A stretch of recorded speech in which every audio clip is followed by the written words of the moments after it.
Shalom saudara semua yang dicintai oleh Yesus. Saat ini COVID sedang meningkat, ya, ada banyak orang yang kena. Tapi saya mau berkata bahwa kita masih punya Yesus Kristus. Tetaplah tenang, jangan takut, jangan khawatir. Ya, jangan panik. Kalau ada yang kena, kuncinya adalah tetap hidup di dalam hadirat Tuhan. Maka daya tahan tubuh saudara itu akan mengalahkan semua virus, bakteri yang ada. Jangan jadi seperti orang yang tidak mengenal Tuhan, seperti orang dunia. Mereka takut, panik, khawatir, cemas. Ketahuilah bahwa satu helai rambut tidak akan diizinkan jatuh tanpa seizin daripada Tuhan Yesus. Saya berdoa, sebagaimana Anda berada di kota di mana Anda tinggal saat ini, di situ ada perlindungan Tuhan, penyertaan Tuhan, dan karunia Tuhan menyertai kita dengan luar biasa. Ya, saya percaya kesembuhan yang cepat, speed healing, itu terjadi dalam kehidupan saudara semua. Ada satu message yang ingin saya coba sampaikan pada momen ini adalah tentang kenapa Daud disebut sebagai orang yang dikenan hatinya oleh Tuhan. Apakah ada sesuatu yang beda dari Daud? Karena kita rindu menjadi seorang pria yang dikenan oleh Yahweh, seorang wanita yang dikenan oleh Yahweh. Adakah sesuatu yang spesial dari Daud sehingga dia bisa menjadi yang paling menonjol di antara yang lain sebagainya? Di zamannya pada saat itu ada Saul juga. Seperti dikatakan di dalam Kisah Rasul 13 ayat 22, setelah Saul disingkirkan, Elohim mengangkat Daud sebagai raja bagi mereka. Tentang Daud, Elohim menyatakan, "Aku telah menemukan Daud anak Isai, seorang yang berkenan di hatiku, yang melakukan segala kehendakku." Firman dengan tegas, jelas berkata, ini orang kukenan di hatiku, aku berkenan kepadanya.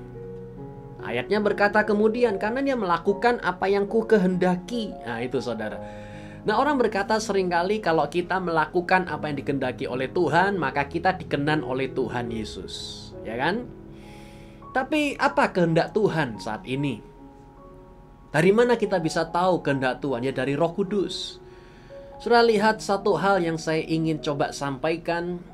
Ada satu alasan kenapa Daud menjadi orang yang dikenan oleh Yahweh.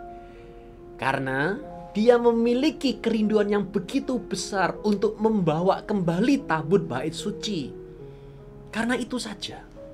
Bukan karena apa dan lain sebagainya.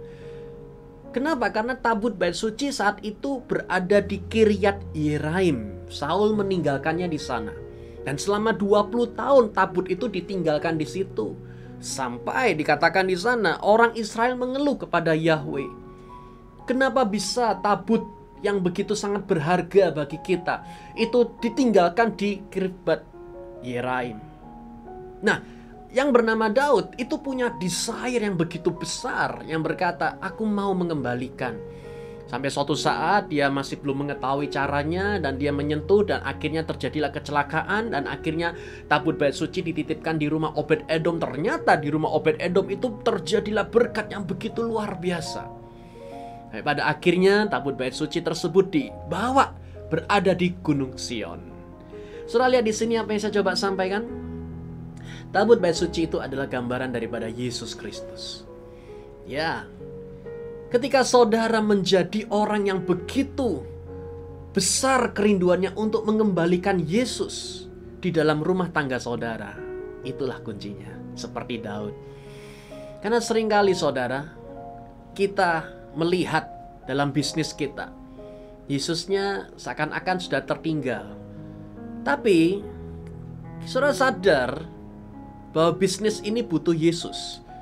Jadilah seperti Daud, yang dimana dia memiliki kerinduan yang begitu besar untuk mengembalikan Yesus menjadi center, pusatnya di sana. Saudara punya keluarga, jadilah seperti Daud yang memiliki kerinduan yang begitu besar mengembalikan Yesus ke tempatnya. Saudara punya pelayanan, kadang-kala pelayanan itu kita bisa menjadi terjebak di dalam aktivitas kerohanian, sehingga kita seakan-akan tidak mengalami perjumpaan dengan Yesus lagi. Namun saudara merasa bahwa ini tidak bisa. Seperti Daud, saudara berkata, aku punya kerinduan yang begitu besar untuk mengembalikan Yesus untuk menjadi pusat atas kehidupan pelayanan tersebut. Saudara lihat, apa yang saya coba sampaikan di sini adalah, jikalau Yesus ada di tempat yang dimana itu tempat berharga bagi kita, saudara akan menyadari ada perlindungan, ada berkat, ada anugerah. Karena di luar Yesus kita tidak bisa berbuat apa-apa, tapi di dalam Yesus kita akan berbuah banyak, menerima banyak, dan mengalami yang terbaik. Oleh karena anugerah Tuhan dinyatakan dalam kehidupan kita. Jadi pada momen kali ini, saudara silakan sharing ya, satunya yang lain. Pengalaman, saya sangat yakin saudara pernah mengalami di mana Anda hidup tanpa Yesus dengan ketika Anda hidup bersama dengan Yesus. Daud memiliki kerinduan yang begitu besar untuk mengembalikan tabut bait suci. Apakah saudara punya kerinduan yang begitu besar untuk mengembalikan Yesus kembali ke dalam kehidupan pribadi saudara? Lihat dan perhatikanlah. Hidup Anda tidak akan lagi menjadi sama. Yesus bukan datang untuk membawa agama, tapi Yesus datang membawa hubungan, sebuah perjumpaan yang sangat dapat mengubah kehidupan kita. Dalam nama Yesus, kita semua alami perjumpaan dengan Yesus. Yesus Masiah, bless you.